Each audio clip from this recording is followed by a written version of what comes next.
Lemon merchant অ্যাসোসিয়েশনের উদ্যোগে হয়ে গেল বিরাট লিট্টি চোখা ভোজ উৎসব।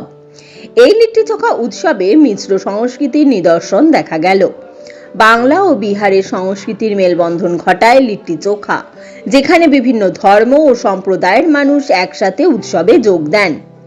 কলকাতার লেমন মার্চেন্ট অ্যাসোসিয়েশনের সভাপতি তথা মুখ্য আয়োজক মনোজ পরাশর জানান, এই লিট্টি উৎসবে সকল রাজনৈতিক ব্যক্তিত্ব অংশগ্রহণ করেন।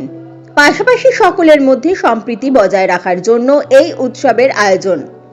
এদিনের অনুষ্ঠানে উপস্থিত ছিলেন জোড়াসাঁকোর বিধায়ক বিবেক গুপ্তা, ছিলেন পুরপিতা রাজেশ সিনহা, পুরপিতা তারকনাথ চট্টোপাধ্যায়, পুরমাতা রীতা চৌধুরী, যুবনেতা সুরজ কুমার যাদব, যুবনেতা দীপক নিগানিয়া, মিথিলা বিকাশ পরিষদের সভাপতি অশোক ঝা সহ অন্যান্যরা। এদিন আগত অতিথিদের মধ্যে লিট্টি চোখা, চাটনি, দই পরিবেশন করা হয়। শীতের মরশুমে গরমাগরম লিট্টি উপভোগ করলেন সকলেই। এই লিট্টি চোখা উৎসব 19তম বর্ষে पदार्पण करलो। फंड है, क्षेत्र के जो भी अस्पताल है, जो भी कम है, विधायक के लौट के हमारे विश्वनाथ अस्पताल में अपने सन्मार्ग फाउंडेशन का এরা প্রত্যেক বছর করে 19 বছর দিয়ে করছে।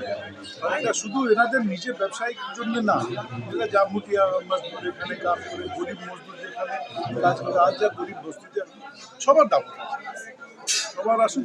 লিট্টি চোখা দেখুন, শীতের একটা প্রয়োজন আছে। শীতের আমরা একটা বিহারি সমাজে একটা কালচার আছে, লিট্টি চোখা, দই চূড়া এইসব করে। এটা করে আমি আমাদের কালচারকে এখানে একটা প্রোটেক্ট করে, প্রিজার্ভ করে সবার সঙ্গে শেয়ার করছি। সবার আসুন, খাওয়া দাওয়া হবে, আনন্দ হবে, উৎসব হবে, এটা তো চাই আর কি।